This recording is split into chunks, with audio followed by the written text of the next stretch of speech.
안녕하세요. 생각의 지혜 44일차 시작하도록 하겠습니다. 오늘은 격정에서 평화까지 가는 과정 중에 어제 초월한 삶에 대해서 얘기했고요. 오늘의 내용은 최상의 행복입니다. 최상의 행복 누리고 싶잖아요. 근데 정말 쉽지 않은 단계구나. 이렇게까지 덕을 쌓아서 최상의 행복을 누리는 사람이 내 옆에 한 명이라도 있으면 너무 좋겠다라는 생각을 하면서 읽었습니다. 어떤 부분인지 함께 나눠볼게요. 최상의 행복, 신성한 선을 실천할 때 삶은 더 없는 행복이 된다. 극진한 행복은 선한 사람의 정상적인 상태이다. 다른 사람들에게는 고통거리가 될 만한 외부적인 비난과 공격, 골칫거리, 박해도 그의 행복을 증진시키는데 이바지할 뿐이다. 왜냐하면 그것들은 그의 내면 깊은 곳에 있는 선의 원천이 더 크고 풍요롭게 샘솟도록 하기 때문이다. 어떤 사람한테는 굉장한 고통이 되는 일들도 이 선한 사람한테는 행복의 원인을 제공하는 일이 된다. 이바지할 뿐이다. 라고 얘기했습니다. 굉장히 고운 난이도죠? 어떻게 하면 그렇게 할 수 있을까? 초월적인 덕을 지니면 초월적인 행복을 누리게 된다고 합니다. 지난번에 초월의 삶을 얘기했을 때, 진짜 고차원이구나 라는 걸 생각했는데, 오늘은 또 한 단계 위이기 때문에, 진짜 신성한 느낌을 받으면서 읽었습니다. 이런 고차원 정말 한 번이라도 느끼고 싶다 이런 생각이 듭니다. 예수가 제시한 참된 행복은 복된 덕을 지닌 사람들, 자비로운 사람들, 마음이 순수한 사람들, 그리고 평화를 만들어가는 사람들에게 약속되어 있다. 차원 높은 덕은 행복으로 인도할 뿐만 아니라 그것 자체가 행복이다. 초월적인 덕을 지닌 사람이 불행해지는 것은 불가능하다. 불행의 원인은 마음속에 있는 자기 희생적인 특성들 안에서가 아니라 이기적 요소들 안에서 추적되고 발견되어야 한다. 불행의 원인은 이기적인 요소가 마음 안에 있을 때 그것이 발현된다고 했습니다. 사람은 덕이 있으면서도 불행할 수 있지만 신성한 덕을 지녔을 때는 결코 불행해질 수 없다. 인간적인 덕은 이기심과 섞여 있고 따라서 슬픔과 섞여 있다. 그러나 신성한 덕은 모든 이기심의 흔적까지 제거되고 이기심과 함께 모든 불행의 자취까지 제거되었을 때 얻어지는 것이다. 이것을 설명하기 위해 한 가지 비유를 드는 것으로 충분할 것이다. 사람은 공격과 자기 방어의 면에서 사자와 같은 용기를 가질 수 있다. 그러나 그런 용기를 가진다고 해서 최고의 행복을 누리지는 못할 것이다.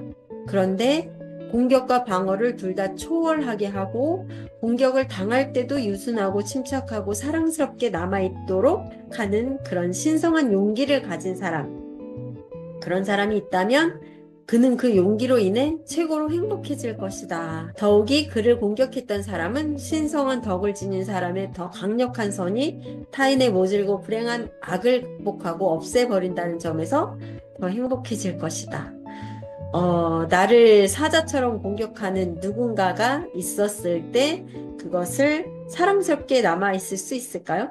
그건 진짜 어떤 경지인지 궁금할 지경입니다. 그렇다면 그 상대방, 사자처럼 공격했던 그 사람까지도 행복하게 할 수 있는 일이다 라는 부분입니다. 인간적인 덕을 획득하는 것은 진리를 향한 큰 도약이지만 신성한 길은 그것을 초월한다. 진리는 인간적인 건 너머에 있다. 혼자 하늘나라를 가기 위해 또는 개인적인 불멸성을 얻기 위해 선을 행하는 것은 인간적인 덕이지만 이기심이 다소 섞여 있으므로 슬픔에서 해방되지 못한다. 초월적인 덕 속에는 모든 것이 선하고 선이 모든 것이다. 그리고 거기엔 어떤 개인적인 목적이나 숨은 속셈이 없다. 인간적인 덕은 불완전하다.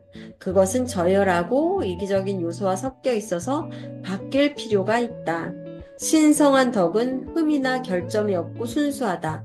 그것은 완전하며 그 자체로 완벽하다. 인간적인 덕을 쌓는 것만으로도 충분히 대단하다고 생각이 들었는데 그 너머에 신성한 덕이라는 게 있다라는 것만 알아도 그것에 대해서 인지만 할 수 있어도 조금 더 차원이 높은 경지에 있게 될 것 같습니다. 그래서 거기까지 알아야 되나 싶은 생각이 들다가도 최상의 것을 아는 건 굉장히 중요한 거죠. 한계가 어디까지야? 라고 큰 목표를 가졌을 때에는 훨씬 더 높이까지 올라갈 수 있을 것이니까 분명히 이런 내용이 나의 삶에 도움이 될 거라고 생각이 듭니다. 행복을 실현하는 10가지 초월적인 덕에 대해서 말씀드립니다. 모든 행복을 초월하는 초월적인 덕은 무엇인가? 10가지가 있습니다.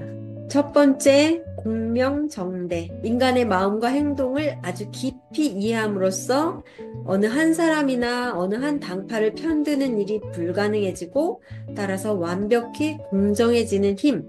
이 공명정대가 첫 번째입니다. 요즘은 더 많이 이 공명정대에 대한 의식을 가져야 하는 때가 아닌가라고 생각이 들어갑니다.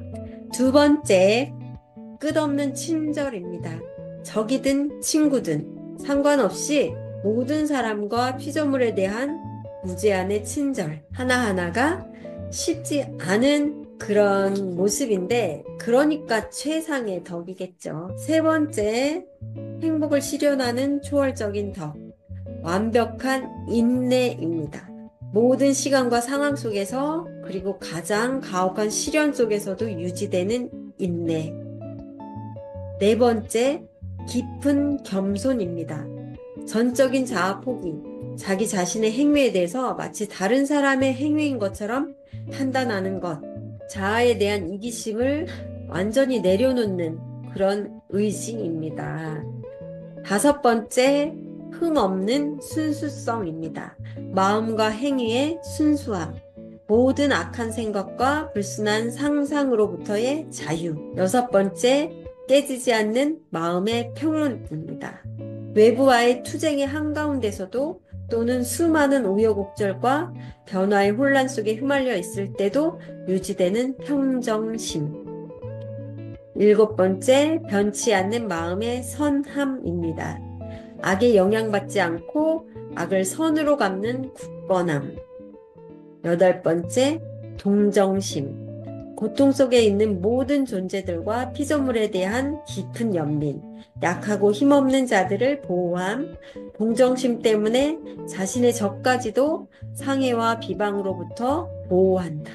너무 멋있어요. 아홉 번째, 풍부한 사랑. 모든 살아있는 존재들을 향한 충만한 사랑. 행복하고 성공적인 사람들과 함께 기뻐하고 슬퍼하고 좌절한 사람들에게 동정심을 느낌. 이것이 풍부한 사랑입니다. 마지막 열 번째, 모든 존재들을 향한 완벽한 평화. 세계 전체와 평화를 이루는 것. 우주의 신성한 질서와 깊은 조화를 이루는 것. 굉장히 큰 의미의 그런 행위들을 우리에게 요구하고 있는데 내가 대통령도 아니고 이 나라를 대표하는 사람도 아니고 그냥 소시민인데 이런 것까지 생각해야 되나? 이런 생각이 잠깐 들다가도 나를 중심으로 이 세계가 펼쳐진다는 그런 믿음으로 다른 사람 필요 없잖아요. 그냥 내가 중심이니까 나만 잘하면 돼. 가만히 앉아서 전 세계의 평화까지도 기도할 수 있는 그런 큰 사람이 되면 나 하나의 행복은 정말 아주 쉽게 여겨질 것 같다는 생각이 듭니다. 생각을 크고 높게 하게 되면 나의 경지가 굉장히 올라가 있을 수밖에 없을 거라는 믿음이 생깁니다. 이러한 것들이 악덕과 덕 모두를 초월하는 덕들이다. 그것들은 덕이 구현하는 모든 것을 포함하며 덕을 넘어서 신성한 진리에까지 나아간다. 그것들은 성취하고자 하는 무수한 노력의 열매이며 자기를 극복하는 사람의 영광스러운 재능이며 그것들은 자기 자신을 극복한 사람의 고요한 이마에 맞게 준비된 10개의 보석이 박힌 왕관을 이룬다. 10개의 보석이 박힌 왕관을 상상을 했는데 그 왕관을 쓰고 있는 나를 상상할 수 있다면 내가 그냥 한낱 미물이라고 느껴질 것 같지는 않습니다. 뭔가 해낼 수 있는 사람이 아니었을까라는 그런 자신감이 생겨날 수 있는 그런 상상이 아닐까 합니다. 오늘 한번 깊이 묵상하시면서 이 10개의 보석이 박힌 왕관, 그것을 가진 나 한번 생각해 보시면 어떨까? 권해봅니다. 높은 의지, 큰 꿈을 갖는다는 건 우리 인간에게 주어진 어마어마한 혜택입니다. 그 혜택을 절대 뿌리치지 마시고 변화하는 것에 대한 그런 두려움 없애고 한 발짝 성큼 나아가는 오늘이 되셨으면 좋겠고요. 뒤에 조금 더 있지만 오늘은 여기까지 말씀드리고 마치도록 하겠습니다. 비 오고 쌀쌀한 오늘입니다. 감기 조심하시고 건강하시고 행복하시고 화이팅 하세요. 화이팅!